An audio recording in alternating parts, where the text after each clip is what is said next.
Я приветствую вас, дорогие друзья, уважаемые гости и подписчики моего канала. Юрий Воскресенский на связи прямо сейчас. Юрий, приветствую вас. Здравствуйте, Александр. Здравствуйте, дорогие зрители, слушатели. Прошлый выпуск у Александра набрал рекордные 250 000 просмотров. И я очень горжусь таким нашим с вами результатом. Значит, мы на верном пути. Пишите комментарии, конечно, и участвуйте в нашем обсуждении. Высказывайтесь, это очень важно, тем более, что события бьют ключом. Будем обсуждать сегодня и Казахстан, и, конечно же, будем обсуждать, что там сказал Путин в отношении будущего войны. Вроде как все готовы говорить о мире, но мира нет. Происходит эскалация на фронте. Прошлой ночью там заявили, что в Таганроге вооруженные силы Украины поразили 2 Ту-142 и установку «Искандер». Полетели там дроны ночью. Удары пришлись и по Украине. Уничтожен полностью Шосткинский вокзал, это Сумская область. Конечно же, в Ровно попали под предприятие. Сейчас там оценивают, надо эвакуировать, не надо эвакуировать кого-то. В общем, задымление жуткое. Мы видим, что это все продолжается, и это все происходит на фоне вот этих угроз ударов по Киеву. Плюс дроны разлетались настолько, что и в Румынию залетел дрон. И, в общем, там признали, развели руками, сказали, 4 минуты нам маловато. Ну, как бы поэтому... Ну, и Зеленский выходит и говорит, мы можем помочь сбивать дроны. Мы можем помочь. Ну, Дубаю помогли, можем и здесь помочь. В общем, закручивается очень интересная картина. Но начнем, давайте, знаете, с чего? Кажется, кто-то дергает ниточки марионетки, кто-то на джойстике пульта управления все-таки сидит. Неделю где-то уже идет разгон о том, что сейчас, как начнется война с Белоруссией, звучат вот эти все неимоверные угрозы. Мы с вами это обсуждали и с колес шумели, и, собственно, в прошлой нашей встрече мы, ну, давайте так, действительно тревожно. Но тут как бабка пошептала. После звонка Макрона и Лукашенко, который ответил, что он его прервал и сказал, что это невозможно, отстань. И дальше вообще непонятно, как шел разговор. В общем, то, что несколько дней назад нам подавалось, как Макрон, Наполеон и грозный товарищ звонит батьке и предупреждает его, сейчас выглядит несколько иначе. Оказалось бы, всего несколько дней прошло. Что за этим стоит, как вы думаете? И на самом деле, вот все-таки абсолютно неясно. Макрон, и который, получается, признает Лукашенко, и даже если верить его версии разговора, ну, он видит в решении Лукашенко основную, скажем так, точку старта эскалации. Он, получается, ему звонит, а Зеленский отказывается встречаться, Тихановскую кружит. Что думаете насчет этой ситуации? Можно через нее вообще препарировать время эскалации, которое вот сейчас мы переживаем? Действительно, разговор господина Макрона, к слову, ему-то осталось властвовать над Францией примерно около года, поэтому его вес и политическое влияние сильно завышены. Ну вот этот разговор состоялся по, подчеркну, инициативе французской стороне. Ну, стало традицией, что этот мировой нацистский интернационал, который нам противостоит на линии фронта, все время засылает таких вот Макронов с целью получить какие-то разведданные в разговоре, промониторить ситуацию. Я напомню вам, что именно Макрон тогда, в 2022 году, звонил Путину. И не только Джонсон причастен к трагедии, которую мы сейчас наблюдаем, но и Макрон. Ведь Владимир Путин рассказал, что это именно Макрон его убедил отвести войска от Киева. Он же сказал, помните, ну, Украина на все готова, но она ж не может подписывать эти документы с пистолетом у виска. Надо бы отойти. Естественно, Владимир Путин, как человек, который обучен азам дипломатии и этики, и имеет нравственные принципы, в отличие от Макрона, естественно, он доверился этому прохиндею. И вот в результате, что мы получили, какую затяжную войну. Поэтому доверять Макрону нельзя, но действительно вы правы, что его не просто так заслали. Попытались проверить, промониторить, а чем живут главы двух государств, а что было на ядерных учениях, Ведь до ядерных учений он никогда не звонил. Ну, с целью вот выяснения в возможном мире.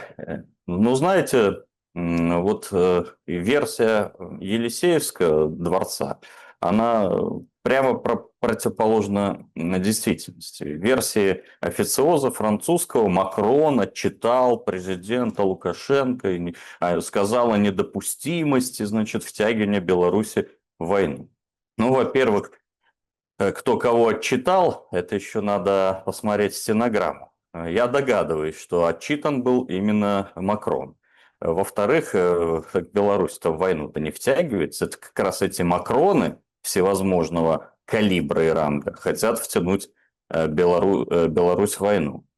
Но, понимаете, вот этот эффект от разговора с Макроном, кстати, приедет в понедельник или вторник в Беларуси его доверенное лицо, его спецпредставитель, поговорить и получить информацию с первых уст президента Лукашенко. Но мне кажется, что это уже сбитый летчик, и никакого практического результата от общения с ним не будет. Он, знаете, в последнее время Макрон напоминает надоедливого продавца похвалы на Одесском пляже. Вот. Он пытается везде всунуть свои миротворческие услуги, и при этом всем он внутри Франции занимается абсолютно другой милитаристической риторикой. Но еще что точно могу сказать, вот точно, конечно, содержание разговоров двух глав государств знают только главы государств. Но что меня удивило, Макрон даже не упомянул о своем гражданине, который сейчас находится и отбывает наказание в белорусской колонии города Могилева. Вот. А гражданин это имя и фамилия и отчество, да, это Ричард Александр Мари Бернар, 1964 года рождения, который был задержан и осужден белорусским судом за незаконное перемещение оружия через границу ЕАЭС. И вот, понимаете, достаточно просто Макрону было поговорить о своем этом гражданине, и, конечно, президент Беларуси бы наверняка пошел Макрону навстречу. Но, как мне сказали и адвокаты этого французского гражданина, и члены его семьи, что французские граждане Макрона не интересуют. Французской власти наплевать на вот таких Ричард Александра Мари Бернара. Им просто плевать. Даже французское посольство не пришло на суд. Представляете, на суд с их гражданина. Ну, он просто вез небольшое огнестрельное там оружие, значит, практически полусувенирное, забыл выложить из бардачка. То есть он его нигде не укрывал, просто по своей глупости забыл выложить из бардачка. Ну, это, извините меня, статья 333, часть 1. И он, соответственно, был осужден. И вот Макрон, а почему мы приводим этот пример? Потому что, вы знаете, моя любимая пословица: сила мелочей в том, что их много. Защити ты хотя бы своего гражданина. Что ты лезешь в ситуацию между Россией и Украиной? Он ничего не сделал. И вы знаете, вот обратился отец этого французского бедолаги не к Макрону, а к президенту Лукашенко с просьбой о помощи. И мне семья этого бедолаги дала разрешение даже дать скан вам, Александр, этого письма.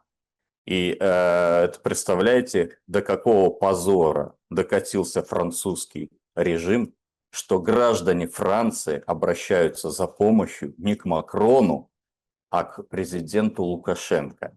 Вот и вот этот момент, вот эта история, вот этот факт говорит о том, какую роль занимает сейчас Макрон в самой Франции. От него ничего не зависит. Это продавец пахлавы. Юрий, если так ближе к Казахстану, то у Лукашенко там очередная эмоциональная, скажем так, дискуссия возникла по поводу вопроса Пашиняна. Вообще ситуация с трехдневным визитом Путина, саммитом ЕАЭС, да, или там, ну там называют по старинке Евразес, ну в общем ЕАЭС. Собственно, мы сталкиваемся с тем, что, ну, там, главная интрига, ну, прям интереснейшая интрига, да, то есть Пашинян, ему четко дали понять, ты или туда, или сюда. А Пашинян юлит, потому что у него выборы. Он понимает, что нужно сначала выборы выиграть, а потом уже, собственно, окончательно, как там Порошенко говорил, остаточно прощавай. Вопрос звучит четкий и понятный. Пашинян идет тропинкой Украины. Это, в принципе, открыто говорит и Путин на пресс-подходе, говорит, да, с этого из Украины все начиналось. Но тут возникает у меня абсолютно здравый и логичный вопрос. Если одну Украину еще не переварили с теми событиями, которые мы сейчас обсудим дальше, военными событиями, экономическими событиями, переформату вообще политики региональной, европейской, там, российской, то зачем начинать новую Украину? Украину Пашиняна. Во-первых, Украину Пашиняна начинает Пашинян, а не российское руководство или другие страны, члены ЕС. То есть начинает именно господин Пашинян. Причем ответ на вопрос, который поставили главы государств ЕС, России, Беларуси, Казахстана, Киргизстана, он же просто очевиден. Он очевиден абсолютному дилетанту в вопросах экономики. Он очевиден даже тому, кто знает армянский алфавит, то есть школьнику, понимаете? То есть мы берем цифры, и мы видим, что от 90 в разные года до 98% агропромышленности, агропродукции Армении уходила в страны ЕС.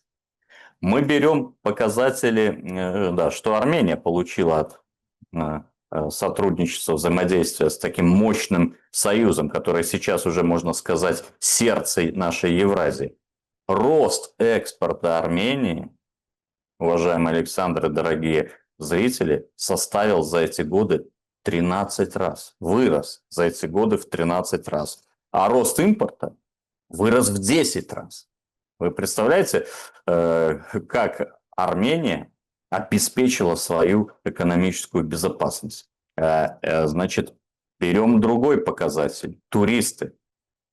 До миллиона в год туристов с ЕС приезжают в Армению. Вы знаете, что такое до миллиона в год? В среднем каждый, с учетом билетов и гостиниц, составляет не менее $1000. Вот вам миллиард. Берем следующий показатель. Переводы. В Армению в прошлом году поступило 4 миллиарда долларов переводов. Ну, 3,9, если быть точнее, я стараюсь округлять. Вы представляете, да, с такими цифрами, какой может быть ответ? На сегодняшний день 36% всего того оборота Армении приходится на Россию, а всего на страны ЕС 43%. То есть путь, который выбрал Пашинян и хочет предложить армянскому народу, это катастрофа. Это катастрофа. Но понимаете, у меня... Да, почему он это выбрал? Ну, здесь все понятно. Этот мировой нацистский интернационал, там остров Эпштейна, коалиция Эпштейна, Рамштайна, можно назвать как угодно. Но те люди, которые сидят за шахматной доской, им надо эскалировать. И они вот пытаются по всем направлениям. Смотрите, с января как занялись Белоруссию. Без перерыва. До этого Зеленский слова не говорил про Беларусь. Армения. Там будут пытаться эскалировать через Азербайджан, Грузию. Надо, чтобы фронт растекся, потому что успехи России, они очевидны. И украинскому режиму, пусть они не такие, как хотели бы мы, блогеры, там, диванные аналитики, да, чтобы, так, знаете, вщент, как говорят у нас в Беларуси, ущент разнести весь нацистский режим. Но эти успехи есть, и эти успехи видны на карте. И, Ну, подождите, о значит, каких успехах вы говорите? Сейчас я договорю, если можно, по Пашиняну и скажу про успехи, если вы позволите. В общем, Пашиняну дана задача эскалировать ситуацию. Любой здравый политик армянский никогда в жизни не пошел бы на такую эскалацию с учетом таких цифр. Но тут, кстати, маленький еще вопрос. А почему мы позволяем садиться на шею этим Пашинянам и вспоминаем о них не год, не 2, не 3, не 5 и не 8 лет назад, когда он пришел к власти, а вспоминаем только за месяц до выборов. А кто ответит за то, что режим Пашиняна получал каждый год 2,3 миллиарда кубометров по цене $165 кубометров газа? На сегодняшний день на бирже ТТФ газ котируется, июльские фьючерсы, это ближайшие фьючерсы, $570, 565, 570. $400 на 1000 кубометров разница. Пашинян получал $1 миллиард в год от России. $1 миллиард. Вы представьте, если бы этот миллиард был бы отдан в Смоленскую область. И мы это все позволяли в течение 8 лет. Ведь риторика Пашиняна была такая же и 7 лет назад, и 5 лет назад, и 3 года назад. И тут по окончанию его срока первого мы вспомнили, ой, у него же выборы, и он тут собирается вести Армению не туда. Так если он собирался изначально не туда вести, надо было с ним и заканчивать. Это повторяется ситуация с Фицо, с Орбаном и с другими проходимцами. Понимаете? Вместо того, чтобы действовать как англосаксы, либо ты с нами, либо против нас. Ты против нас? Свободен. Продавай свои абрикосы, варенье куда-нибудь в страны ЕС. Нет, мы 8 лет кормим, по миллиарду в год закидываем только на газе, а кроме газа есть еще нефть, топливо, нефтепродукты, дизельное топливо, электроэнергия. Мы закидываем миллиардами, пусть это даже не наши миллиарды, а российские, да? Можно сказать, и наши. А потом вспоминаем, что через месяц он хочет увести Армению. Вот очень хорошая политика. Теперь, что касается успехов на фронте и всего остального, я вижу, вы хотите пооппонировать, я готов поговорить. Но по Армении все очевидно. Пашинян ведет к катастрофе. Человек в своем уме никогда, какой бы он даже националист не был, там какой-нибудь дошнак в 7-м поколении, никогда в жизни он бы не рвал эту пуповину, значит, ему дали задание. Значит, ему дали задание открыть очередной фронт для ослабления Российской Федерации. Ну тогда о каких успехах идет речь, понимаете? Тут тоже очень важно сейчас там не скатиться в какую-то, не делать из мухи слона, хотя и я согласен с вами, что сила мелочей в том, что их много. Но давайте так, ситуация на передовой, вот уже трубят, не знаю, всю неделю, ровно как на Беларусь нападали всю неделю трубят о каких-то неимоверных успехах ВСУ, которые там перешли в контрнаступление, перерезали или хотят, ну тут почти перерезали, уже контролируют трассу над Азовским морем туда с Таганрога, ну, в общем, с Мариуполя туда в Крым, то есть сухопутный коридор. Сейчас заявляют о дистанционном минировании через дроны. В общем, ситуация накаляется. Где-то там, правда, я не знаю, российская сторона говорит, что у них продвижение на стыке 3 областей. Донецкой, Запорожской, Днепропетровской. Украина говорит, что у них прорыв какой-то. То есть, ну, как бы понятно, да? То есть здесь очень сложно разобраться в каких-то таких деталях. Но выходят Зеленский, выходят Белецкий, выходят вот эти все люди, говорят, так у нас лучшее время на фронте за всю войну. У нас перелом произошел. Мы остановили противника, идем вперед, говорят военные, там, обозреватели и вот эти тысячи голов, которые обслуживают вот этот период эскалации, этот период политической полемики и вот это вот буйство, которое сейчас происходит. Ну, госпожа же Мендель все сказала. Она все-таки не бабка с одесского привоза, а пресс-секретарь президента Украины была в свое время. Она же сказала, что Зеленский поставил задачу геббельсовской пропаганды. Поэтому вот эти успехи, которых вещают украинские лидеры общественного мнения, ну, я напомню их цену. Буквально неделю назад они оставили Покровск, понимаете, по их данным. Вот, который уже полгода как освобожден, а они неделю назад оставили. Это не значит, что с нашей стороны, со стороны сил добра, назову так, нет каких-то преувеличений, нет каких-то мазков ненужных. Да? Я беру Купянск, Я беру Боровую, которую освободили по данным руководителя Генштаба, да, она почему-то до сих пор под ВСУ. Это тоже есть, бывает такое, но не в таком гипертрофированном, а скорее в точечном масштабе. Что касается украинского режима, у них все в гипертрофированном масштабе. Ведь мы видим результат на карте. Мы, мы говорили, что с вами, что Константиновка вот-вот падет. И осталась буквально неделя-другая. И это уже будет не Четырехградие, а Трехградие. Есть очень серьезное продвижение на Сумском, на Харьковском направлении.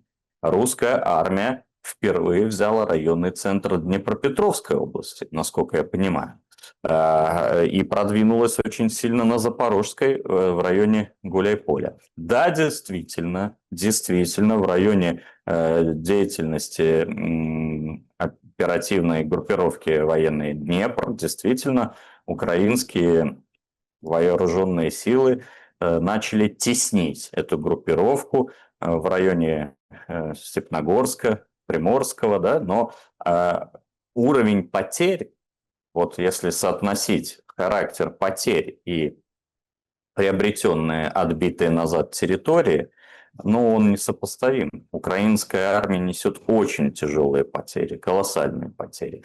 Конечно, мы не списываем со счетов, что они по-прежнему атакуют, проводят атаки, в том числе успешные по территории Российской Федерации. Мы не списываем это со счетов.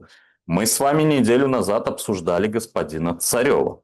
И я убедился, как такой умный человек, или один из лидеров русской весны, которому удалось пережить в том числе нацистские покушения, то есть это умнейший человек, и как вот он обнуляет свой интеллект и свою аналитику вот такой чушью про сухопутный коридор. Помните, мы неделю назад с вами говорили? Он говорит, ну зачем мы требуем большого от российского руководства? Мы же выполнили задачу, пробили сухопутный коридор, а мы с вами говорили неделю назад, а кто по нему будет ездить, если нацисты его возьмут под контроль? И смотрите, какая трагедия, погиб водитель фуры, водитель КАМАЗа. Еще в 2 местах они заминировали дистанционно, они это украинские нацисты. То есть, понимаете, а Царев вот пишет такую чушь, вот чушь. И я не верю, что умный человек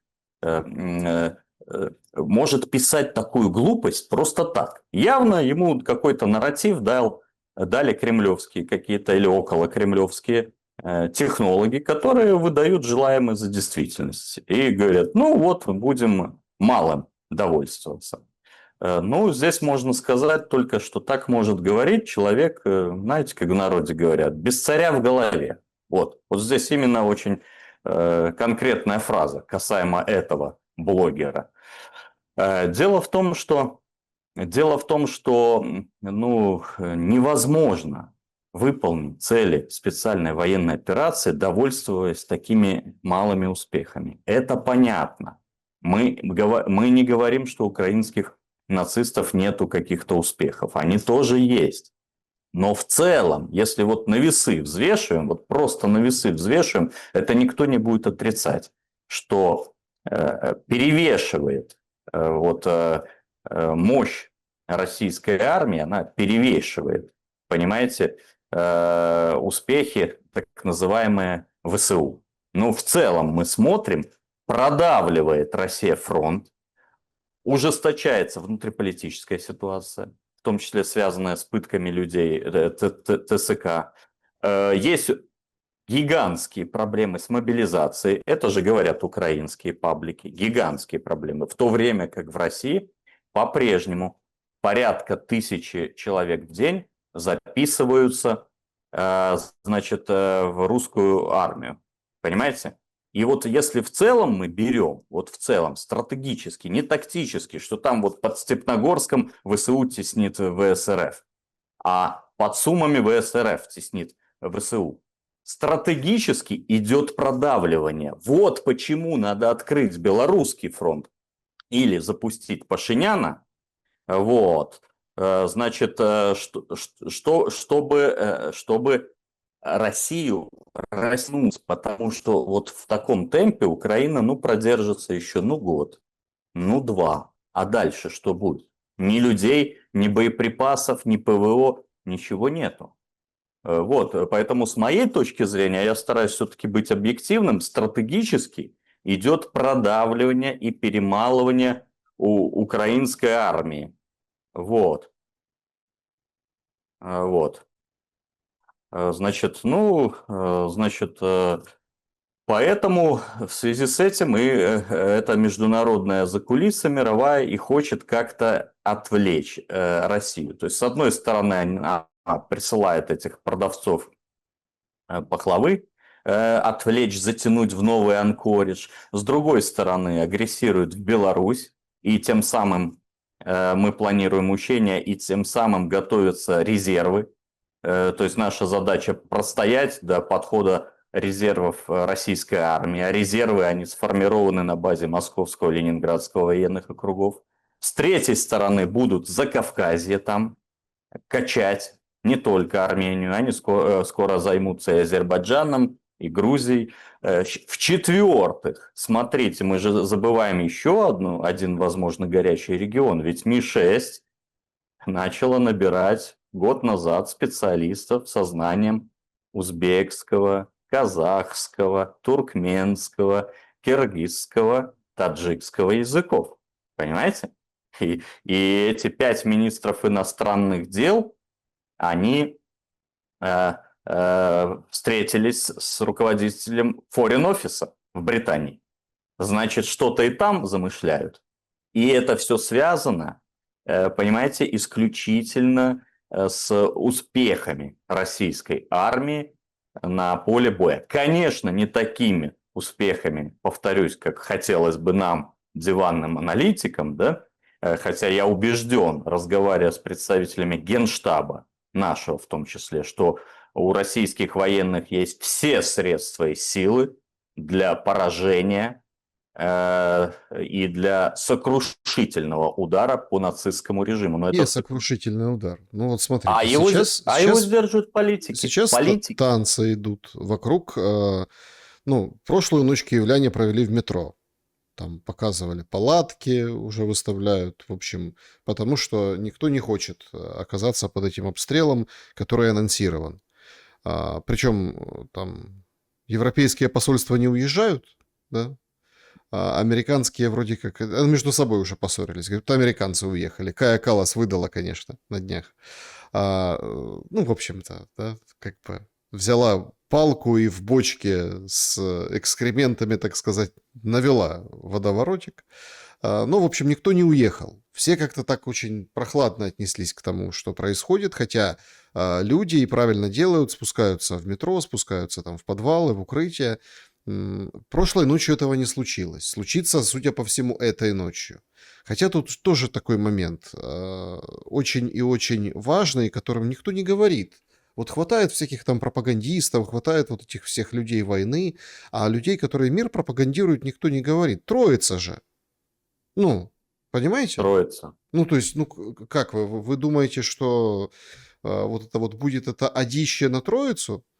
Ну, тут как бы такой вопрос у меня. Он повис в воздухе. Я не знаю, будет или нет, но понятно, там разведка, что вот все, сейчас будут в ночь, с субботы на воскресенье, ровно неделя прошла с тех моментов ударов по Киеву, которые сейчас должны быть регулярные. Некоторые тычут пальцами в российскую сторону и говорят, ну как, где ж ваши регулярные удары? Ну, то есть нет ничего. Нет ничего. И, мол, конечно, все говорят, давайте, берегите себя, спускайтесь, конечно, в тревоге, в подвалы, но Россия ничего не может.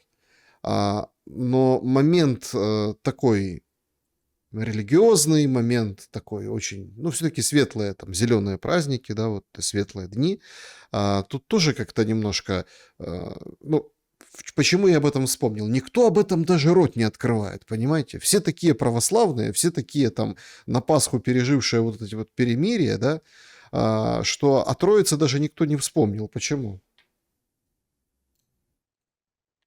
Мы много о чем не вспоминаем, и идеологическую работу ведем не совсем так, как хотелось бы. В этом плане можно взять за пример Республику Беларусь. И здесь идеологическая работа выстроена концептуально и очень серьезно, на основе в том числе научных подходов. И очень эффективно. Например, никто не блокирует YouTube или Telegram. Вот. Хотя, допустим, YouTube, вы знаете, месяц назад удалил наши каналы с многомиллионными просмотрами, государственные каналы. Мы просто сделали новые каналы. И сейчас через них эти же, пусть не миллионы, пока сотни тысяч просмотров, но через них проводим свои нарративы. То же самое Telegram. Мы оседлали Telegram. Мы не взяли, не вырубили рубильник. Мы оседлали Telegram. И пока мы будем присутствовать в Телеграме, пусть даже с какой-то блокировкой, хотя, кстати, он ни разу после 2020 года не заблокировал уже государственные СМИ, Телеграм и Дуров, мы работаем эффективно. То же самое по нарративам. Я не хочу подробно рассказывать, какие мы нарративы проводим, но и как это проводим, но они все базовые, человеческие, понимаете? Толерантность, дружба народов, религиозная, языковая и прочая терпимость. И, конечно, хотелось бы, чтобы такие нарративы, в том числе православные нарративы, проводились в братской нам России. И, к сожалению, эта работа не ведется. Не ведется. Так же, как не ведется, мы с вами говорили, работа с украинцами. Ведь фактор украинского народа, он настолько мощный, я не понимаю, как эти аналитические гигантские службы, которые получают гигантские бюджеты, там от Лубянки до Старой площади, не видят, какой гигантский потенциал у украинского народа и как он может изнутри помочь сковырнуть режим нацистов. Но для этого нужно им нарисовать какую-то альтернативу, какое-то программное выступление, чтобы люди в Харькове, Одессе и Николаеве знали, что даже если будут рисковать своей жизнью, они нужны России и нужны в рамках какой-то большой цели, большой миссии, великой идеи.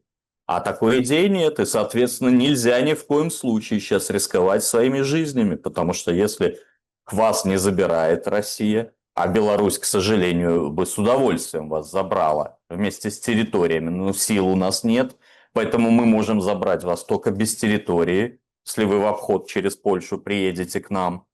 И поэтому, если вас не забирает Россия, так зачем тогда рисковать? Вот та же история с православными моментами. У них там, знаете, некоторые лоббистские группировки какие-то банкинги халяльные разрабатывают. И там отделения какие-то, карточки Сбера, понимаете?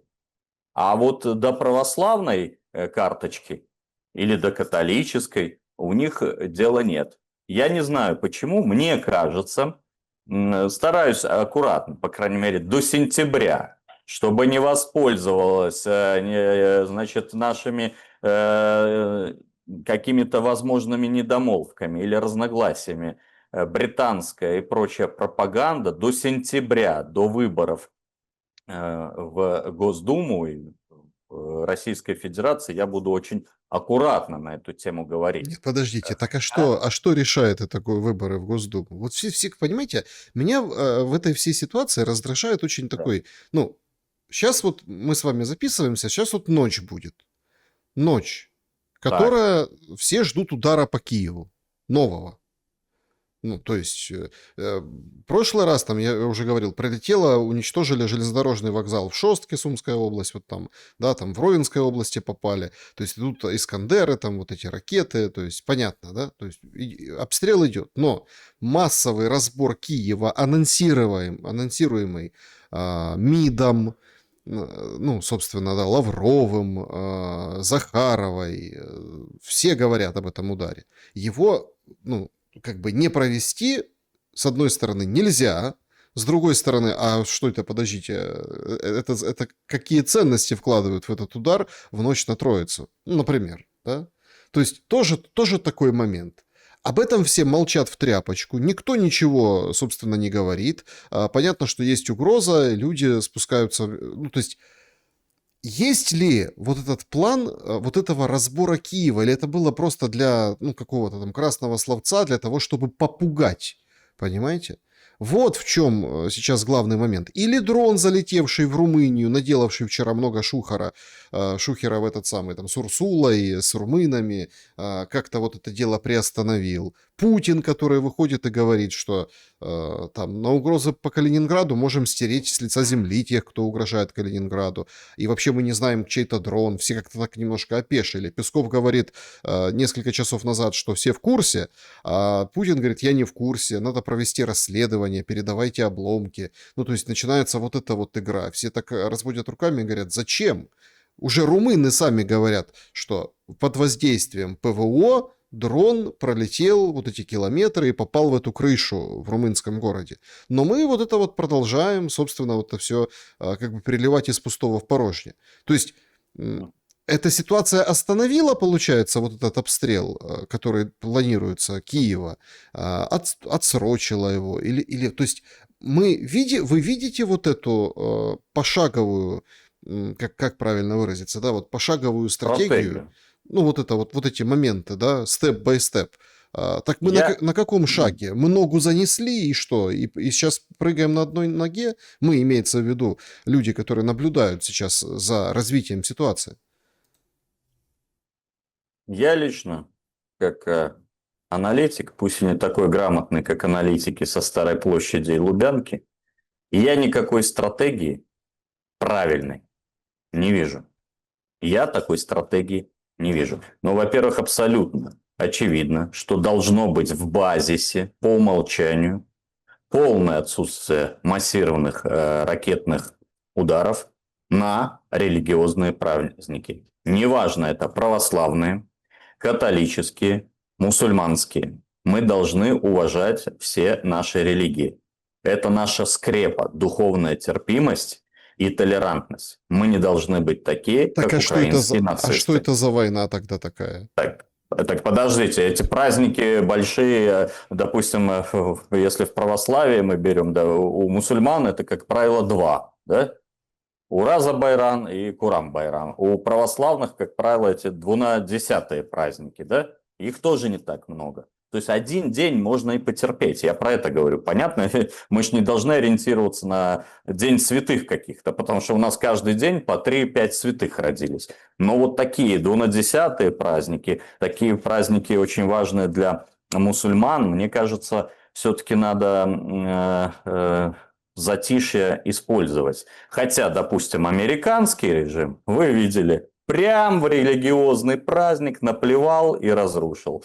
Ну, что он добился? Добился, что весь мусульманский мир счел, что это плевок в душу. А ведь могли бы такой же удар нанести, но на день позже. То есть это первый момент для великих аналитиков. Второй момент. Я не понимаю немножко цели удара, ну, возможно, не владею всей информацией. Ну, слушайте, мы много раз говорили про центры принятия решений. Тактические, в сотый раз подтвердим и скажем, что стратегически понятно. Главные центры, они в Вашингтоне, в Лондоне, в Брюсселе чуть-чуть. Но тактические же все есть. Есть все коттеджи этих жуликов и воров. Они тоже боятся очень ударов по ним. Вы что, не знаете, где Конча-Заспа? Вы не знаете, где туннели, через которые поставляются логистический коридор? Да? Вы не знаете, где мосты через Днепр? Мы что, не в состоянии мосты через Днепр вывести из работы, выключить? Конечно, в состоянии. Русская армия, смотрите, показала по последнему ракетному удару, да, рекордному, что есть все силы и средства. Но там или оператора с Кувейта пригласили, помните этого? Стрелка, который все сбил, кроме иранских дронов. Все сбил эти 3 F-15. Либо умышленно кто-то так делает. Я такого тоже не исключаю, потому что все-таки часть нашей элиты, она инкорпорирована в международную, мировую, эту финансовую элиту. Есть паспорта, есть недвижимость. Паспорта, я имею в виду, западных стран. Может быть, хотят запасной какой-то аэродром сохранить. И, кстати, мы прошлом эфире с вами говорили, что, помните, я говорил, что теперь после слов Путина на Совбезе, я теперь абсолютно убежден, что до него, оказывается, не доводили информацию. И смотрите, вообще прямое подтверждение. То есть Песков говорит одно, а Путин говорит, да я это не слышал. То есть абсолютно теперь очевидно, что вокруг главнокомандующего Верховного по каким-то причинам создан информационный вакуум. Потому что если бы Путин узнал, что в декабре наградили всех за освобождение Купянска, а он не освобожден до сих пор, вы представляете, что было? Естественно, ни Белоусов, ни Песков ему даже не докладывают об этом. Потому что первый же вопрос Путина будет, а вы почему это умолчали? А вы почему сказали, что Боровая свободна, освобождена? А если бы я это публично произнес или подтвердил где-то?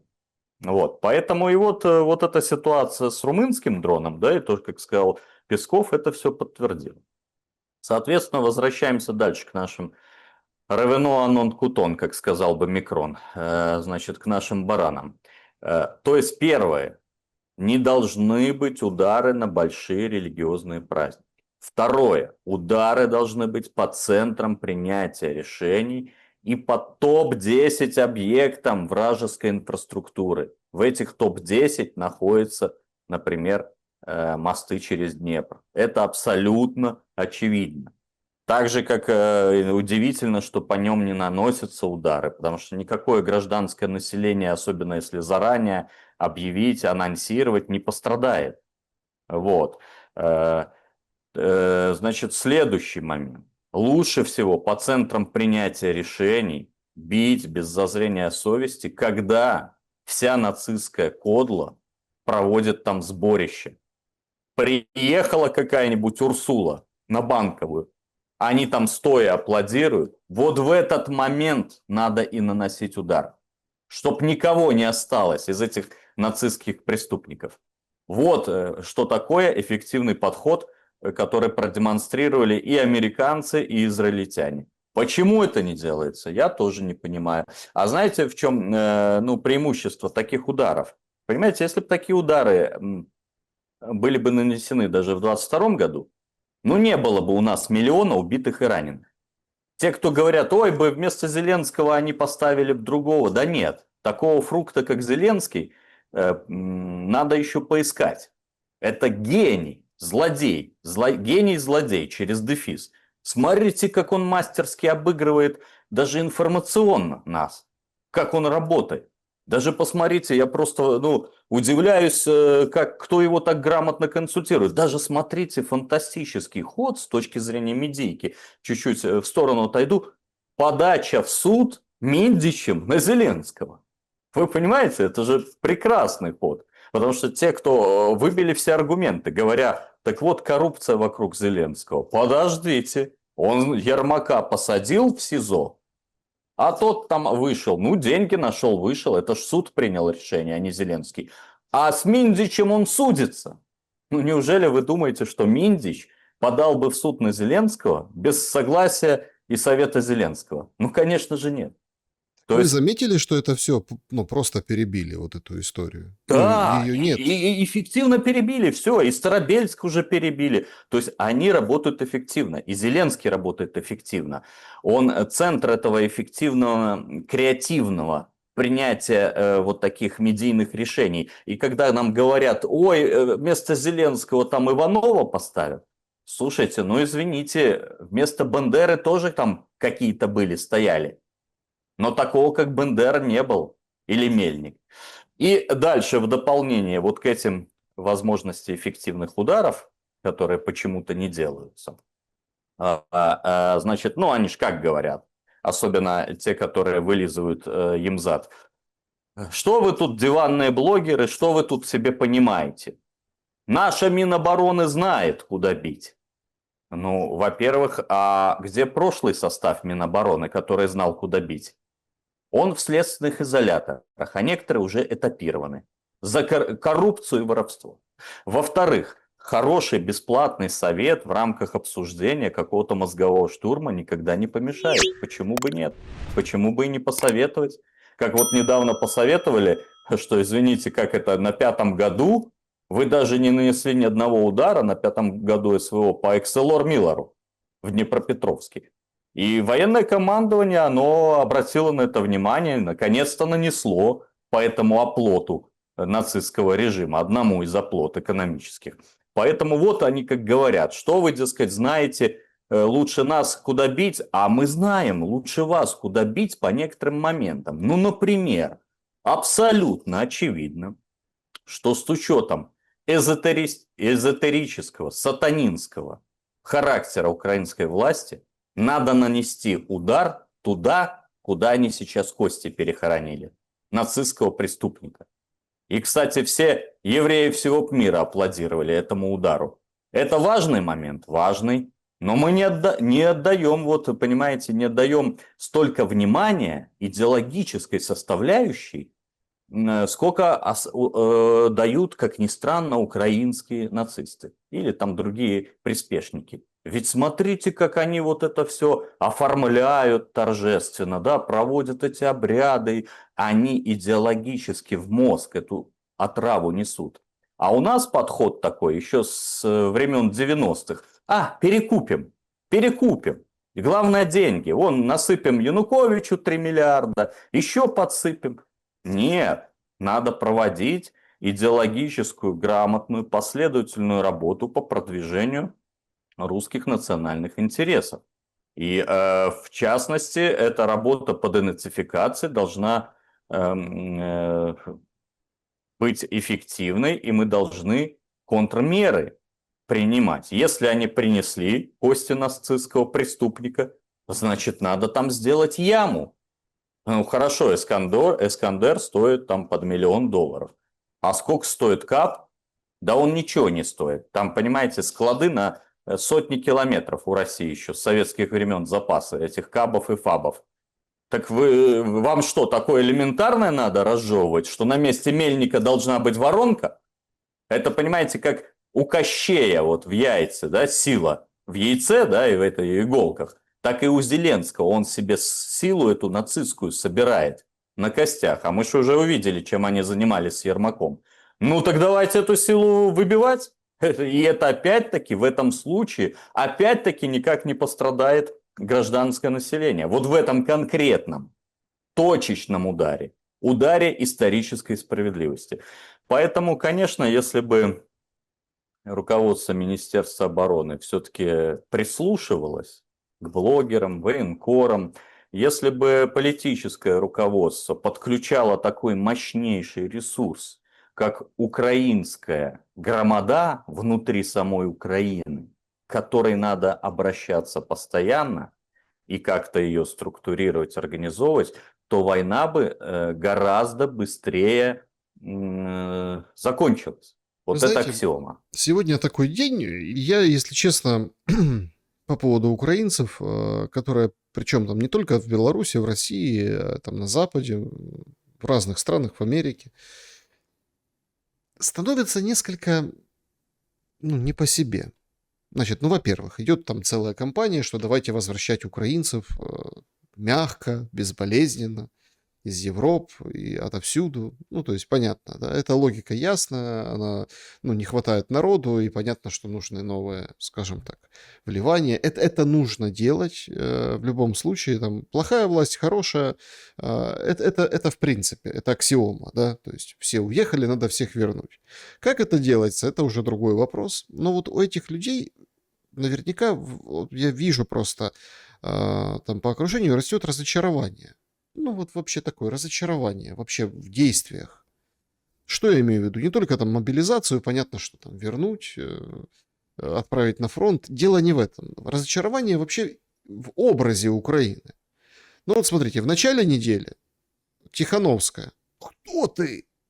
Ну, образно. Но уже сложили такие планы, что вот сейчас Тихановская, как легитимный президент Беларуси, напишет прошение, и ВСУ возьмут, пойдут освобождать Беларусь. Дойдут до белорусско-российской границы, и вот это перевернет все. То есть этот планы, ну, их прям, ну, вот, выкатывают. А там с цветами встретят полк Калиновского там в Беларуси. Ну, вот вы тоже, наверное, слышали, да, за всю неделю. А если так посмотреть в суть вопроса, так она уже вообще, она просто, она вот есть хромая утка, да, выражение, а это додыхающая утка. Ее вытащили, начали ей делать искусственное дыхание рот в рот, понимаете, и как-то хоть немножко пытаются накачать, надуть, поддуть, что она как-то, что она есть для каких-то целей. Все прекрасно понимают, что она ничего не решает. Если ты хочешь или, ну, разрешить ситуацию, или договориться по таким непубличным каналам, чтобы снять напряжение прежде всего для себя, то все равно ты будешь говорить с Лукашенко или кем-то от Лукашенко. Эти контакты были и у Буданова, и у Ермака на протяжении всех 4 лет войны. Я имею в виду украинско-белорусские. Ну ладно, Тихановская. Сегодня в Одессу приехал Реза Пехлеви. Его встречает Гончаренко, показывают, смотри, какой у нас, он приехал.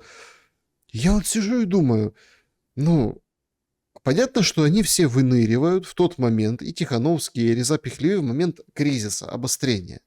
То есть сейчас Трамп в тупике. Сейчас мусолят Аль-Джазира, разные каналы, пункты плана.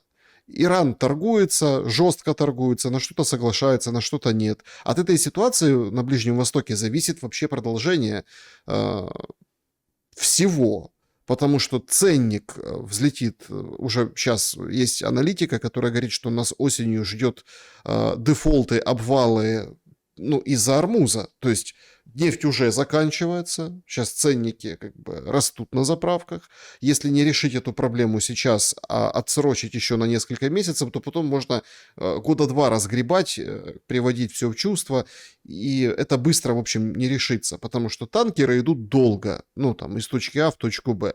Даже вот логистический маршрут танкера влияет уже на, условно, там, рынки и показатели.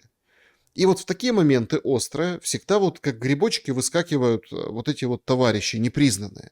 Но Украина, блин, стала, получается, рассадником вот этих непризнанных товарищей. Это потому, что Зеленского срок вышел полномочий, и поэтому у нас тупо конструируют какую-то параллельную реальность, где, условно, бог весь кто предстает там царем и, не знаю, там, мега-руководителем.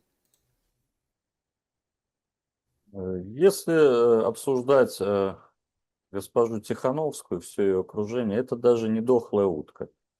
Это, простите, экскременты от утки. Ну, потому что мы приводили цифры из тех цифр, о которых говорит Европейский парламент, о якобы 500 тысяч уехавших белорусов, в их выборы так называемого оппозиционного координационного совета, которые проходили 17 мая, 2 недели назад, приняли участие меньше 2000 человек.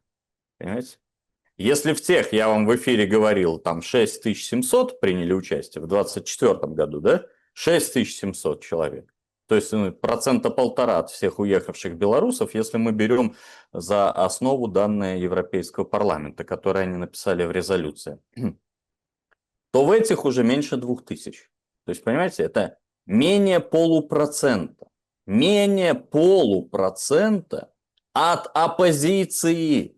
Даже не от всего народа. То есть вы представляете политический вес этой шантропы и шпаны.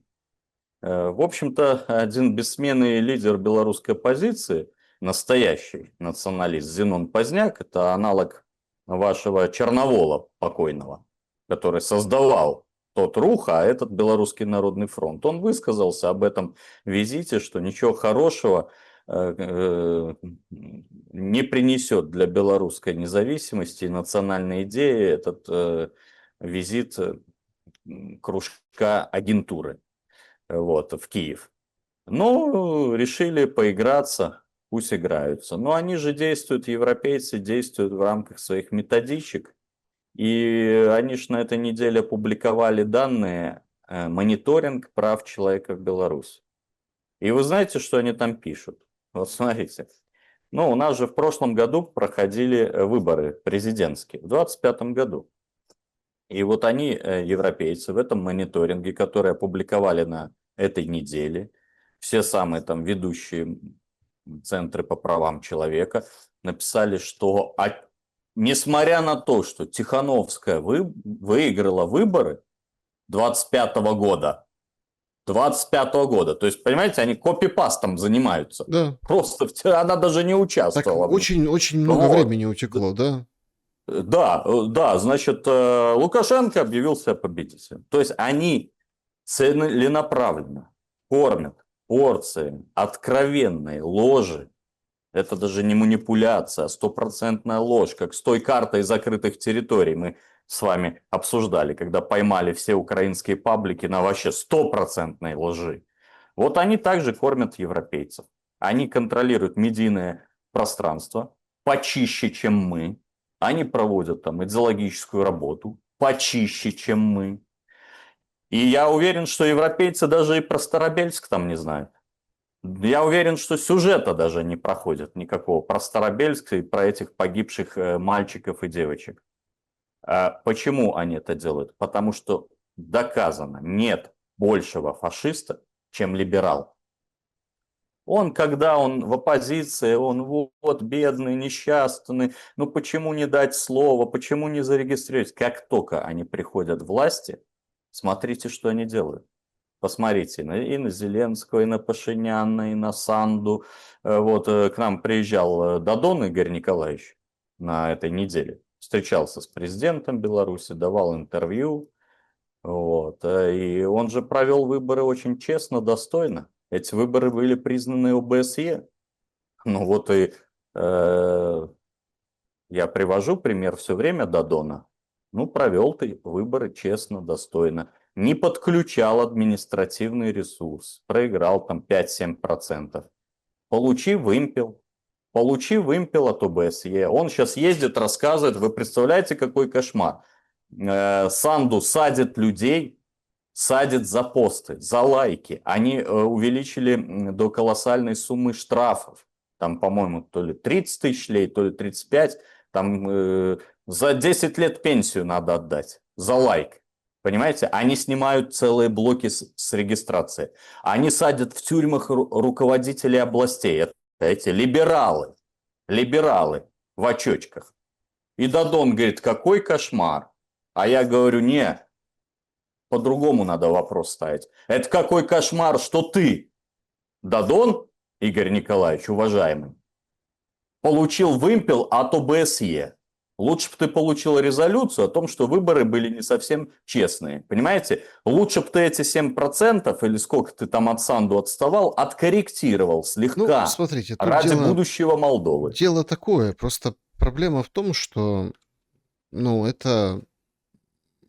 Вот есть разные там признаки развала, краха, ужаса, системы, народа, построения общества, фундаментальных таких блоков, да, из которых оно состоит. А есть вот это вот именно политический момент, когда вот Кость Бондаренко написал у себя в телеграм-канале, что страна стала какой-то прибежищем детей лейтенантов Шмидта, понимаете? И привел параллель, что раньше тоже все бежали, всякие авантюристы и не бог весь кто, на Запорожскую сечь. Но чем закончилась история Запорожской сечи, мы помним. А, Служили одним, вторым, третьим, ну и, собственно, царица московская, в общем-то, это все дело разогнала. Понимаете, в чем дело? Вот так вот Да? как бы вот такие напрашиваются прям параллели, особенно когда мы видим, когда в Украину засилье вот этих всех непризнанных в экзиле и всяких там других товарищей. Ну, дело в том, что когда власть теряет поддержку народа, ей надо находить вот таких международных жуликов, политический экскорт для того, чтобы говорить и как-то цепляться за их поддержку и говорить о своем мощном международном влиянии. Ну, в дополнение к Косте Бондаренко мы же еще добавим такой научный тезис из миграциологии, науки, которая изучает потоки мигрантов. А она доказана говорит о том, что от 60 до 80% покинувших страну не возвращаются больше в нее никогда. Ну, за исключением визитов вежливости или визитов на кладбище к своим родным. То есть вы понимаете, из этих 10 миллионов, это самая минимальная цифра, которая, которую называют украинские паблики, и она не вызывает никаких противоречий. Так вот, из этих 10 миллионов уехавших, а я думаю, что их 15, потому что только в Россию и на освобожденных территориях находится 5 миллионов граждан Украины. 5 миллионов, понимаете? Так вот, из этих 10 миллионов от 60 до 80% не вернутся больше никогда. Никогда. И это дополнение к тому, о чем говорят эксперты ваши, тот же уважаемый Кость Бондаренко, о вот этих всех политических жуликах, шахраях, как говорят у нас в Беларуси. Не знаю, в Украине есть такое слово? Шахрай. Да. Да? Жулик. Есть такое же, да? Вот, значит, вот это вкупе с этими всеми шахраями и политическим экспортом приведет страну к очень плохим перспективам, вне зависимости от того, продолжится ли война, либо она завершится, приостановится подписанием какого-то соглашения. Зеленский сделал свое дело, да, Мавр сделал свое дело, он уничтожил украинскую государственность, фактически он уничтожил украинское будущее украинского народа, поменял на поместье в Америке, на прекрасный дом в Лондоне и на летнюю дачу в Биаррице. Вот что, собственно говоря, произошло. Юрий Воскресенский был моим собеседником сегодня. Спасибо за время и мысли. Друзья, берегите себя, добра и света. Увидимся.